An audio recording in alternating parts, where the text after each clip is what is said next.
The river, right? Huh? Good name, sir. My name. My name. What's this thing? Ganga donation, Ganga Aarti, Ganga maintenance.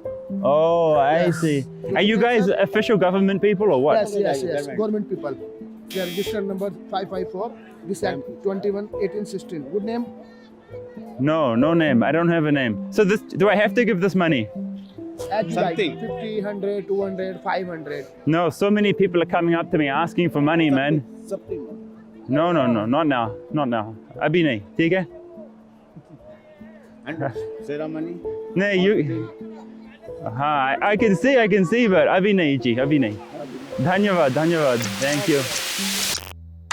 मैं बचपन में जब कभी भी मंदिर जाता था तो मेरी माँ मुझे कुछ खुले रुपए देकर भगवान के सामने चढ़ाने के लिए बोलती थी। उस समय मुझे ऐसा लगता था कि भगवान के सामने पैसे चढ़ाने से शायद हमारी सारी प्रॉब्लम सॉल्व हो जाती है। फिर मैं जब थोड़ा बड़ा हुआ तो अपने दोस्तों के साथ एक ट्रिप पे गया और उस जगह का नाम था वृंदावन।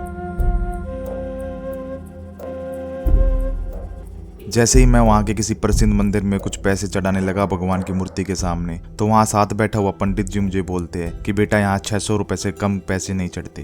तो मैंने वहाँ पे 600 रुपए चढ़ा दिए। उसी के साथ में एक कृष्ण जी की मूर्ति थी। मैं जैसे ही कुछ पैसे वहाँ चढ़ाने लगा तो मुझे दूसरे पंडित जी बोलते हैं कि बेटा यहाँ पे 500 रुपए से कम की भेंट नहीं चढ़ती। तो मैंने वहाँ पे 500 रुपए भी चढ़ा दिए। फिर जैसे ही मंदिर से जाते वक्त जब मैंने प्रसाद के लिए हाथ बढ़ाया तो पंडित जी ने मुझे 200 रुपए देने के लिए और बोला और कहा कि अगर तुम ये 200 रुपए देते हो तो तुम्हारी सारी मनोकामनाएं पूरी हो जाएगी और ये प्रसाद तुम ले जा सकते हो। तो मैंने मजबूरन 200 रुपए भी वहाँ पे दे दिए। अब मंदिर से निकलने के बाद मैंने देखा कि जितने पैसे मैं अपने साथ लेकर आया था वो तो सारे मैंने मंदिर में ही दान कर दिए। मथुरा और वृंदावन के अंदर एक इस टाइप की रैकेट चल रही है। जैसे ही मंदिर के अंदर बैठते हैं वहाँ पर एक कृष्ण भगवान का पालना लगा हुआ है। अगर आप वो बोलेंगे आपको, आप बताइए आप कौन सा भोग चलाएंगे, उनके बताए हुए भोग को चढ़ाए हुए वहाँ से निकल ना पाए। कौन सी भोग बताएंगे? जो पहला भोग है वो बताएंगे आपको राजभोग, जिसकी वो आपको कॉस्ट बताएंगे 11,500, 11,500 रुपए। जो सेकंड भोग है वो आपको बताएंगे 5,500 का। तीसरा भोग जो आपको बताएंगे वो होगा 3,500 रुपए का। और जो चौथा और सबसे मिनिमम भोग जो आपको बताएंगे वो बताएंगे 1,551। फिर उस दिन ये सब देखकर मुझे दो चीजें समझ में आई। पहली, धर्म और धर्म के ठेकेदारों का बिजनेस मॉडल, और दूसरी, आस्था के नाम पर किस तरीके से लोगों को ठगा जाता है। अब ये तो थी मेरी स्टोरी कुछ छोटे पंडित और पुजारियों की, लेकिन अब एक नजर डालते हैं कुछ बड़े धर्म गुरुओं पर। So it starts with this simple words, मैं आप सबको मोक्ष की राह पर लेके जाऊंगा। एंड देन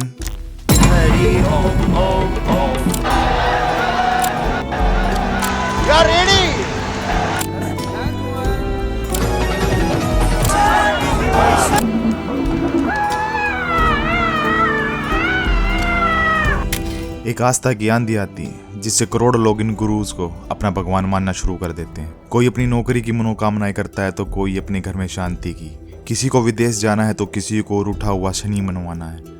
हर भक्त की अपनी अपनी प्रॉब्लम, और हर प्रॉब्लम का समाधान बाबा जी के पास। बाबा नहीं बाबा जी बोलो।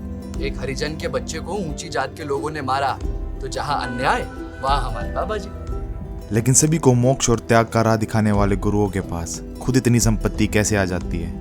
कैसे वो लग्जरी कार और प्राइवेट जेट में घूमते हैं? कैसे उनके पास हजारों एकड़ की जमीन आ जाती है? कैसे वो बिलियन डॉलर की कंपनी खड़ी कर लेते हैं? और कैसे वो इतने आलीशान महलों में एक लग्जरी लाइफ जीते हैं? इन सभी चीजों को समझने के लिए we have to dig into $44 billion Indian and spiritual industry.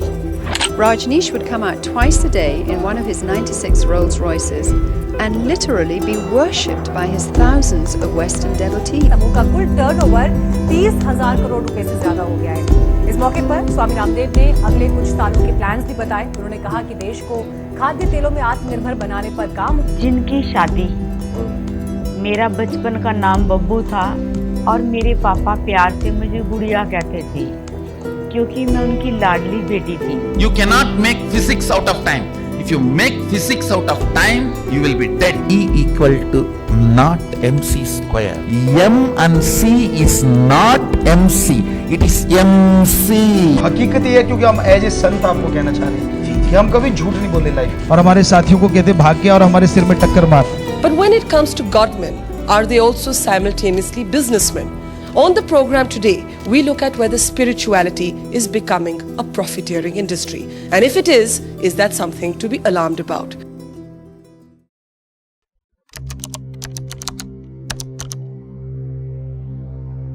सबसे पहले ये स्टार्ट होता है अपनी एक स्पिरिचुअलिटी गुरु वाली इमेज बनाने से। अपना नाम का परिवर्तन सबसे पहला step. For example Ramkrishna Yadav से बाबा रामदेव, अशमूल श्री मुलानी हरपलानी से आसाराम बापूजी, गुरमीत राम रहीम से मैसेंजर, निर्मलजीत सिंह नरोला से निर्मल बाबा, सुखविंदर कौर से राधे माँ, सत्यनारायण राजू से Satya Sai Baba and likewise so many other names. इसके बाद सभी धर्मगुरु वही कपड़े चूज करते हैं जो हर एक सन्यासी को पहनने चाहिए। काफी सारे बाबा केसरी रंग के कपड़े पहनते हैं जो हिंदू धर्म में काफी सदियों से धर्मगुरु पहनते आ रहे हैं। कई इनमें से सफेद रंग का कुर्ता पजामा पहनते हैं तो कई इनमें पीले रंग का कुर्ता। अगर आप क्रिश्चियन धर्मगुरु है तो कोट पैंट। लेकिन कई बार इनको ऐसे कपड़ों में भी देखा गया है जिनसे इनके भक्त इनको एक्सपेक्ट नहीं करते। मूविंग फॉरवर्ड, एक अच्छी वेशभूषा अपनाने से पहले या अपनाने के बाद एक चीज जो सभी धर्मगुरु में होनी ही चाहिए वो है स्पिरिचुअल नॉलेज। अब ऐसा देखा गया है कि ज्यादातर स्पिरिचुअल गुरुओं को उपाधि मिलने से पहले वो किसी गुरु के शिष्य होते हैं और बाद में अपनी स्पिरिचुअलिटी नॉलेज और गद्दी उनको अपने गुरुओं से ही मिलती है। लेकिन वो सारे गुरु वो are seeking for this spiritual knowledge, वो इस सारे ज्ञान को लेते हैं वेद, ग्रंथ, गीता, कुरान, बाइबल और वो सभी स्पिरिचुअल किताबें जो 1000 साल पहले ही लिखी जा चुकी है, जो इजीली पब्लिक डोमेन में अवेलेबल है, उन्होंने कोई भी आम व्यक्ति पढ़ सकता है। ये सभी spiritual, yoga, meditation, manifestation knowledge लेने के बाद इन्हें सालों तक प्रैक्टिस किया जाता है। वो फिर कोई मंदिर हो सकता है, कोई धर्मस्थल हो सकता है, या तो किसी बाबा के आश्रम में या फिर जंगल में किसी पेड़ के नीचे। ये सारा स्पिरिचुअल ज्ञान होने के बाद वो गुरु जो अपना अलग से डेरा, आश्रम, सत्संग या फिलोसफी बेस्ड ग्रुप बनाना चाहते हैं वो अपने नाम के पीछे कोई स्लोगन ऐड कर देते हैं, या तो फिर ये उनके द्वारा किया जाता है या फिर उनके भक्तों के। फॉर एग्जाम्पल एक रूप महास्वरूप, धन धन सतगुरु, जय श्री राधे, बाबा जैसा कोई नहीं, एक्सेट्रा। अपने आप को पूरा धार्मिक रंग देने के बाद अब स्पिरिचुअल गुरु रेडी है अपना सत्संग चलाने के लिए।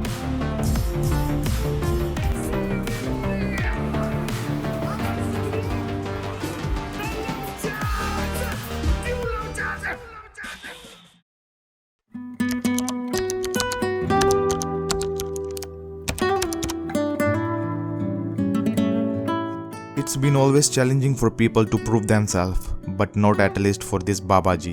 लोगों में ये विश्वास मनवाना कि आप भगवान के इक्विवेलेंट हो, it's a part of process. और हर एक बाबा और गुरु का एक अपना तरीका होता है अपने भक्तों के साथ इस बॉन्ड को मजबूत करने का। For example let's start this with Nirmal Baba. वो ये क्लेम करते हैं कि उनको वो सारी शक्तियाँ दिख जाती है जो किसी व्यक्ति के जीवन में उन्हें आगे बढ़ने से रोक रही है, और उनके पास उन सारी प्रॉब्लम्स का समाधान है। गर्भवती महिला आपसे सवाल पूछ रही थी कि निर्मल जी मेरा बच्चा नहीं हुआ, तो आपने कहा कि बेटा तुमने समोसा खाया और उसके साथ कौन सी चटनी खाई थी? तो उसने कहा कि मैंने इमली की चटनी खाई थी। फिर आपने जवाब दिया कि नहीं, तुम्हें हरी चटनी खानी चाहिए थी। उसका लाल चटनी या इमली की चटनी और हरी चटनी के बीच में क्या फर्क है? हमारे सामने जो चीजें आ रही होती हैं उनकी कईयों की प्लेनेटरी सिग्निफिकेंस है जो आप किताबों में नहीं पढ़ सकते। एक आप बर्फी लाते हैं, बाजार से बर्फी लाए, आपने खाई तो वो बर्फी है, और अगर उस शक्ति ने उस बर्फी पर हाथ रख दिया तो वो प्रसाद बन गया। और निर्मल बाबा जिस पर Then Satya Sai Baba, he was one amongst them. He claimed that he had all the superpowers that nobody else have. वो कुछ मैजिक सा करके लोगों को रिंग, नेकलेस, वॉचेस और विभूति प्रसाद के रूप में देते थे। ये देखकर लोग आश्चर्यचकित थे और उनको भगवान मानने पर मजबूर हो जाते थे। सोचने की बात यह है, ना तो वो हिंदी बोलते थे और ना ही इंग्लिश। वो हमेशा अपने साथ एक ट्रांसलेटर रखते थे, फिर भी उन्हें देखने के लिए लोग इंग्लैंड, ऑस्ट्रेलिया, यूरोप से आते थे। लोगों का विश्वास जीतने के लिए स्पिरिचुअल गुरुओं को अपनी शक्तियां दिखानी ही पड़ती है, क्योंकि वो और आदमियों से अलग होते हैं। That's what they said. एक पूजा के दौरान राधे माँ ये दिखाती है कि उनके अंदर शेरा वाली माँ की शक्ति आ गई है और वो अपने शेर को बुला रही है, और ये सब देखने के लिए वहाँ पे हजारों लोग इकट्ठे होते हैं। That's how blindly people trust. अब ये सारी चीजें लोगों को काफी फैसिनेटेड लगती हैं, जहाँ से उनका ब्रेन वॉश इजिली हो जाता है, क्योंकि उनके साथ वहाँ पे लाखों अलग लोग भी होते हैं जो सेम चीज पर विश्वास करते हैं। See this another Christian godman. वो ये क्लेम करते हैं कि उनके छूने से इंसान की सारी मेडिकल प्रॉब्लम्स दूर हो जाती है, और ये सब वो पूरे ओपन में करते हैं।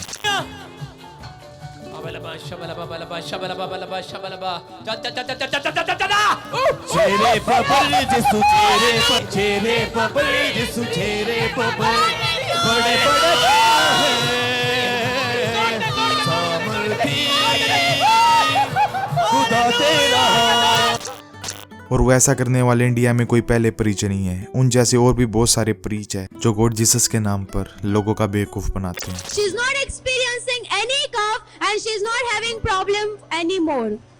For last 1 month she has no problem. She is totally cured in the center. हाथ जोड़ो, आंखें बंद करो. हो शकारा रा रा रा रा रा रा रा रा रा रा रा रा रा रा रा रा. जोर से चले भैया. हो शकारा रा रा रा रा रा रा रा. बेसिकली ये एक फॉरेन कॉन्सेप्ट है जहाँ बेनी हिन और केनेथ कोपलैंड जैसे लोग यूएसए में ऐसा करते देखे जाते हैं और करोड़ों लोग वहाँ भी इन्हें अपना भगवान मानते हैं. So it's universal.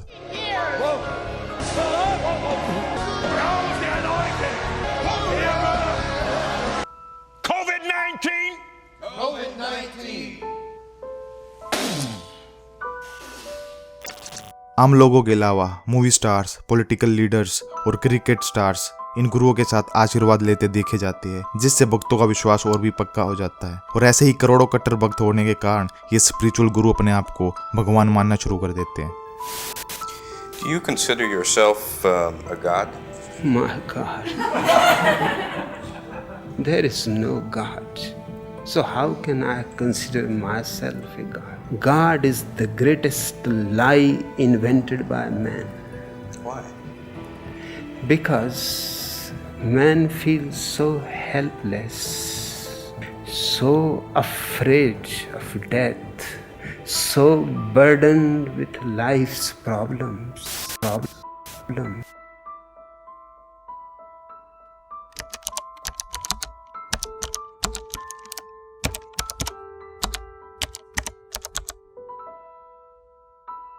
More followers means more money. Spirituality and self-care is $4 trillion industry around the world, and India is playing a very important part with $44 billion industry itself. तो आप अंदाजा लगा सकते हैं कि आस्था के पीछे लोग कितना पैसा खर्चने के लिए तैयार हैं, और इनमें से ज़्यादा पैसा जाता है स्पिरिचुअल गुरुओं के ट्रस्ट और चैरिटी सेंटर्स में. So let's find out how much. सत्य साई बाबा की नेट वर्थ है $9 बिलियन और ये एस्टिमेट किया जाता है कि उनकी टोटल वर्थ हो सकती है $31.5 बिलियन, यानी करीबन $1,40,000. उनके ऑर्गेनाइजेशन के पास 1200 सेंटर है करीबन 130 देशों में. उनके देहांत के बाद करीबन 3 दिन तक उनके महल से करोड़ों रुपए का कैश बरामद हुआ. But it was not only money. 500 pairs of shoes, gold watches, perfumes, branded clothes and etcetera. This news that's coming out in dribs and drabs about perfume bottles and 500 pairs of shoes and saffron robes and gold garlands. It doesn't quite coincide with the normal imagined notion we have of a godly figure. जरा सोचिए, केसरी कपड़ों में रहने वाले और पूरी दुनिया को त्याग का पाठ पढ़ाने वाले बाबा के पास लुई विटॉन और डोल्चे गबाना के शूज का क्या काम. Now look at the net worth of Baba Ram Rahim. Haryana के सीएम मनोहर लाल खट्टर ने 2017 में जो रिपोर्ट कोर्ट को दी उसमें डेरा सच्चा सौदा की वैल्यू 1453 करोड़ बताई गई, और जिसमें उनकी प्रॉपर्टीज की कीमत थी 1600 crore with in Haryana only. इसके अलावा उनके हाथ से दी गई सब्जियों की कीमत हजारों लाखों में होती थी, जिसे भक्त अपना प्रसाद समझकर ग्रहण करते थे. आस्था का ऐसा अंधविश्वास जहाँ लोग कोई भी कीमत देने के लिए तैयार थे. मसलन एक हरी मिर्च 1000 रुपए की, एक छोटा बैंगन 1000 रुपए का. बैंगन का साइज बड़ा हो तो दाम भी 2 गुने यानी 2000 हो जाते. मटर के 5 दानों का पैक 1000 रुपए तक बिकता. एंड व्हाट अबाउट दिस ओजी बाबा रामदेव, जो डायरेक्टली तो स्पिरिचुअल गुरु नहीं लेकिन अपने आप को सन्यासी योग गुरु बताते हैं. बालकृष्ण आचार्य और रामदेव द्वारा को फाउंडेड कंपनी पतंजलि आज इंडिया की सबसे बड़ी आयुर्वेदिक कंपनी में से एक है, विद ओवर $37 बिलियन वैल्यूएशन, यानी करीबन 30,000 करोड़ इंडियन रुपीस. इसके अलावा बाबा रामदेव की पर्सनल नेटवर्थ है 1400 करोड़. सी, बाबा बिजनेस कर रहे हैं, there is nothing wrong with that, but the problem is their business model. Advertising standard council of India के अकॉर्डिंग 33 में से 25 पतंजलि एड को मिसलीडिंग एड्स बताया गया है. जून 2020 पतंजलि कोरोनल केस, जहां रामदेव बिना टेस्टेड मेडिसिन को कोविड का क्योर बता रहे थे, जिसे बाद में इंडियन गवर्नमेंट ने बैन कर दिया. इसके अलावा पतंजलि के मोस्टली प्रोडक्ट FSSAI यानी food safety and security authority of India के हिसाब से क्वालिटी टेस्ट में फेल हो चुके हैं, यानी लोगों के विश्वास के साथ खेलकर अनएथिकल बिजनेस प्रैक्टिसेस की जा रही है जस्ट टू मेक मनी. किसी भी एंगल से बाबा रामदेव एक सन्यासी योग गुरु की भूमिका में नजर नहीं आ रही, but you can say him a profitable businessman. अब ये तो वो धर्मगुरु जिन्हें तुम जानते हो या जिनको फिजिकली देखा जा सकता है, लेकिन मार्केट में अब कुछ ऐसे बाबा भी आ चुके हैं जिनका कोई रूप ही नहीं है, यानी वो निराकार है. फरवरी में एक ऐसे निराकार बाबा का केस सामने आया जिसने 3 ईमेल आईडी वेदों के नाम से बनाकर नेशनल स्टॉक एक्सचेंज के साथ फ्रॉड किया. सेबी की इंक्वायरी में दोषी सीईओ चित्रा रामकृष्णन ने बताया कि वो निरकारी बाबा के असर में आकर इंस्टीट्यूशनल फैसले लिया करती थी और एक्सचेंज की गुप्त इंफॉर्मेशन बाबा को दिया करती थी। एक्सचेंज की एक पूर्व सीईओ चित्रा रामाकृष्णा और उनके सलाहकार आनंद सुब्रमण्यन पर नियामक संस्था सेबी ने 3 करोड़ और 2 करोड़ का जुर्माना लगाया है। आरोप है कि सीईओ के पद पर रहते हुए चित्रा रामाकृष्णा किसी निराकार बाबा के असर में फैसले लिया करती थी। उसे एक्सचेंज की सारी भीतरी जानकारियां दे दिया करती थी। बाबा कौन है पता नहीं चला, केवल बाबा का ईमेल मिला है। बट देखने की बात यह है कि सेबी यानी security and exchange board of India को इस बात की जानकारी 6 साल से है, लेकिन आज तक वो बाबा को पकड़ नहीं पाए। सेबी ने पूछा कि निराकार हैं तो ईमेल कैसे करते हैं? तब चित्रा का जवाब है, जहां तक मेरी जानकारी आध्यात्मिक शक्तियों को ऐसी भौतिक चीजों की जरूरत नहीं पड़ती। So there are some technically superior babas in the market nowadays. अगर मैं पर्टिकुलरली चेक करने लग जाऊं तो ऐसे सैकड़ों गुरु और बाबाज हैं जो आस्था और धर्म के नाम पर अपना बिजनेसेस और ट्रस्ट चला रहे हैं and they are saving a lot of taxes. But I have some big names. Asaram 5000 crore, Rampal बाबा 100 करोड़, श्री श्री रविशंकर 1500 करोड़, आचार्य बालकृष्ण 17,171 करोड़, माता अमृतरानी 1875 करोड़, गुरमीत राम रहीम 1455 करोड़, राधे स्वामी बेस 3000 करोड़ और सत्य साई बाबा करीबन 16,000 करोड़। अब इससे आप अंदाजा लगा सकते हो कि आपका तय किया हुआ पैसा कहाँ जा रहा है।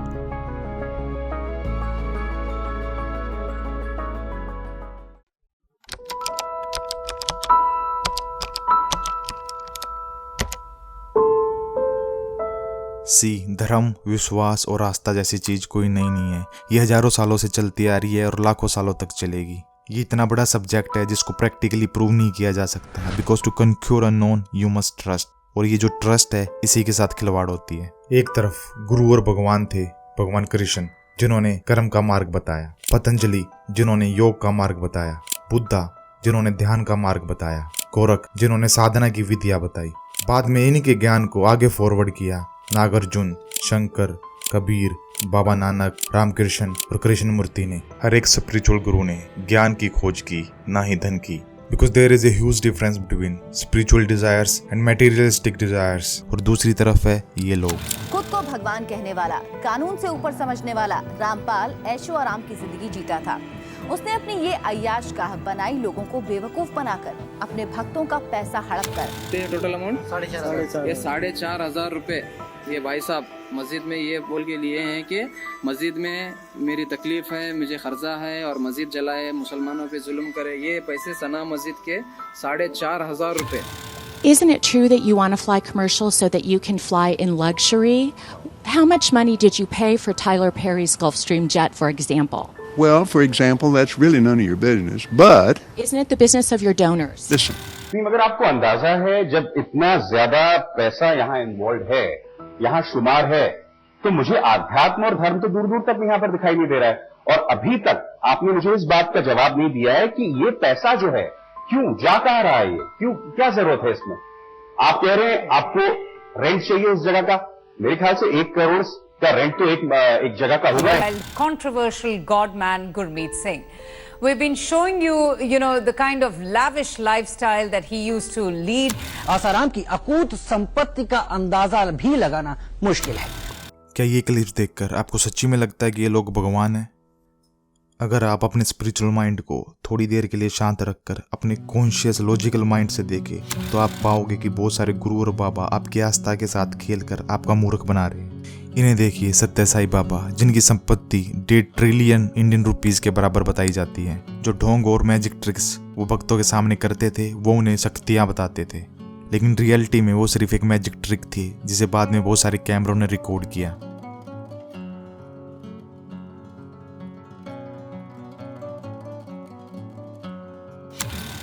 I just hide it in between my thumb and my index finger like this. Can I try? Yeah, just like this. But you must be absolutely relaxed so that nobody will know what's happening. Yes. And when you wave it in the air like this, you just crush it like this and you distribute the vibhuti to the people. It's quite difficult to do actually, isn't it? But we have practiced it quite a lot. Okay. इनके अलावा भी ऐसी बहुत सारी documentaries और videos है जिनमें उन्हें एक ढोंगी बाबा और जादूगर बताया गया with evidence. Oral sex, he would try to get that to happen several times.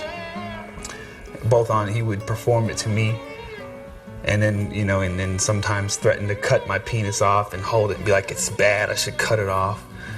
He would ask me all the time, why don't you want me? You don't want me? It was so far out to me. इसके अलावा बाबा रामदेव जी को देखिए जो Patanjali product से करोड़ों रुपए कमा रहे हैं, फिर भी पतंजलि यूनिवर्सिटी स्टूडेंट से 80,000 से 1 लाख रुपए तक फीस ले रही है योग शिक्षा की। क्या एक सन्यासी योग गुरु होने के बावजूद भारत जैसे गरीब देश में योग शिक्षा की ये कीमत ठीक है? स्वामी रामदेव उर्फ रामकृष्ण यादव, पिता रामनिवास यादव, ग्राम अलीपुर, महेंद्रगढ़, हरियाणा। सन्यासी बने, योग सिखाया आपने। कलवा गुरुकुल में बहुत दिनों तक, अगर मैं सही हूं तो मुफ्त में भी लोगों को योग सिखाया। हरिद्वार पहुंच गए, हिमालय तक गए, और फिर अंत में आपने योग को एक व्यवसाय बना दिया। आपने उसे जरिया बनाया सियासत में सत्ता तक, ताकत तक पहुंचने का। इसके अलावा भी आप बाबा रामदेव की हिपोक्रेसी देख सकते हैं। जिन प्रोडक्ट्स को वो शुरू में विरोध कर रहे थे, बाद में खुद उन्हीं प्रोडक्ट्स को बेचने लगे। और हिंदुस्तान में जीन्स पहनने का, जून जुलाई का महीना है, जीन्स पहनेंगे भीतर से पूरे पैर सड़ जाते हैं पसीने में, फिर खुजली होती है, खुजाते रहो। यहाँ इतनी गर्मी होती है, इसमें जीन्स पहनने का मतलब क्या है? बहुत दिनों से लोग पूछ रहे थे पतंजलि की जीन्स कब आ रही है। नीचे जीन्स है पतंजलि की, जिसकी बहुत दिनों से प्रतीक्षा हो रही थी। Because business is business and you are a customer. अगर आपको लगता है कि इतने सारे लोग जो समागम और सत्संगों में आते हैं उन सभी की सारी प्रॉब्लम सोल्व हो जाती है, तो आप बिल्कुल गलत हो। ज्यादातर चमत्कार जो आप इनके सत्संग में देखते हो वो प्री स्क्रिप्टेड होते हैं ताकि मैसिव ऑडियंस का ब्रेन वॉश किया जा सके। इसके अलावा जिस टेक्निक का वो यूज करते हैं उसको मैनिफेस्टेशन बोलते हैं। बैकग्राउंड में भक्ति और मेडिटेशन म्यूजिक चलाया जाता है। कुछ लोगों में माताएं और भूत आने लगती है। कुछ लोग ये बताते हैं कि बाबा जी के आशीर्वाद से उनके घर में सब कुछ ठीक हो गया। ये सब मैनिफेस्टेशन और प्री प्लान स्क्रिप्ट है जिससे मैसिव ऑडियंस का ब्रेन वॉश किया जाता है। इनमें ज़्यादातर लोग समाज के पिछड़े वर्ग के या फिर गरीब लोग या फिर ऐसे लोग होते हैं जो जिंदगी में कोई मार्ग ढूंढ रहे हैं, और ऐसे लोगों का ब्रेन वॉश करना सबसे आसान होता है। See this video. Michael Jackson को देखने के लिए लोग किस हद तक पागल है। ये सिर्फ लोगों का विश्वास है। इसका ये मतलब नहीं है कि माइकल जैक्सन कोई भगवान है। ये लोगों का विश्वास है जो किसी भी इंसान को अपना भगवान मान लेते हैं। जरा सोचिए, आसाराम, रामपाल, राम रहीम, अगर ये लोग अभी तक पकड़े नहीं जाते तो आज से कुछ साल बाद ये लोग भी भगवान हो जाते हैं। वैसे बहुत सारे भक्तों के लिए ये लोग आज भी भगवान है, सुप्रीम कोर्ट के फैसले के बावजूद भी। सो दैट्स कॉल्ड अंधविश्वास। बाबा जी ने जो सच्चाई बताई है हम उनके साथ चल रहे हैं, और हमें बहुत कृपा हुई बाबा जी की। इतनी जो 19 साल में नहीं कृपा हुई हमारी, जो 15 दिन में हमें कृपा मिल गई बाबा जी की। और इतने हम दुखी थे, इतने हम सुखी हो गए कि बाबा जी ने हमें कुबेर का खजाना दे दिया। हमें, हम बाबा जी को छोड़ के कहीं नहीं जाएंगे। चाहे कोई भी कुछ बोलता रहे, चाहे दुनिया कुछ भी बोले, सब चले जाए, हम वहीं बैठे रहेंगे बाबा के चरणों। बाप पर उंगली उठाई जाए तो क्या वो सहन करता है? नहीं करता ना, तो वो तो हमारे बाप है। 6 करोड़ लोगों की दिल की धड़कन है, तो हम कैसे उनके लिए? ये ढोंगी है सब, ये 2 नंबर का काम कर रहे हैं, सब झूठ बोल रहे हैं। हमारे बाबा सच्चे हैं। हम चाहे दुनिया छोड़ दें, हम अपने बाबा के पैरों। अब जब हमारे पिताजी ने, हम उसको पिताजी बोलते नहीं, मानते, बाप है वो हमारे। इस वीडियो में मैंने स्पिरिचुअलिटी के बारे में काफी बात की है, but here is the thing, this video is not about spirituality. ये वीडियो है स्पिरिचुअलिटी के नाम पर होने वाले व्यवसाय पर, जो हर स्तर पर, चाहे छोटा हो या बड़ा, हर धर्म, हर जात, हर शहर और हर देश में इजीली देखा जा सकता है। कहीं फेक कलेक्टर्स गंगा और पवित्र नदियों की सफाई के लिए पैसे मांगते दिखाई देते हैं, तो कहीं मौलाना मस्जिद में चद्दर चढ़ाने के लिए। कहीं धर्म को पॉलिटिकल पार्टीज इलेक्शन के लिए यूज करती है, तो कहीं धर्म के आधार पर चंदा और डोनेशन मांगी जाती है, जिसका कितना % कहाँ यूज होता है किसी को नहीं पता। स्पिरिचुअलिटी, सेल्फ हेल्प और self care is a huge industry. इसलिए बहुत सारे गुरु और बिजनेसमैन के लिए आस्था सिर्फ एक बिजनेस है और भक्त सिर्फ एक कस्टमर। मैं जानता हूं, जब तक आस्था के नाम पर लोगों ने दिमाग इस्तेमाल ना करने की कसम खाई है, तब तक बाबा के नाम पर हंसना इस देश में बिल्कुल सुरक्षित नहीं है। Hey guys, so this is the end of this video. Basically this is my point of view that how these gurus and Baba are looting us. Video में मैंने मोस्टली गुरु और बाबा वही यूज किए जिन पे आरोप लगे नहीं है, आरोप सिद्ध हुए हैं। आई होप वीडियो आपको यूजफुल लगी होगी। अगर आपको अच्छी लगी तो आप अपने फ्रेंड्स के साथ शेयर कर सकते हैं। आप कमेंट करके मुझे बता सकते हैं आपको वीडियो कैसी लगी। चैनल को सब्सक्राइब कर सकते हैं। मिलते हैं किसी दिन दूसरी वीडियो में, तब तक के लिए टेक केयर।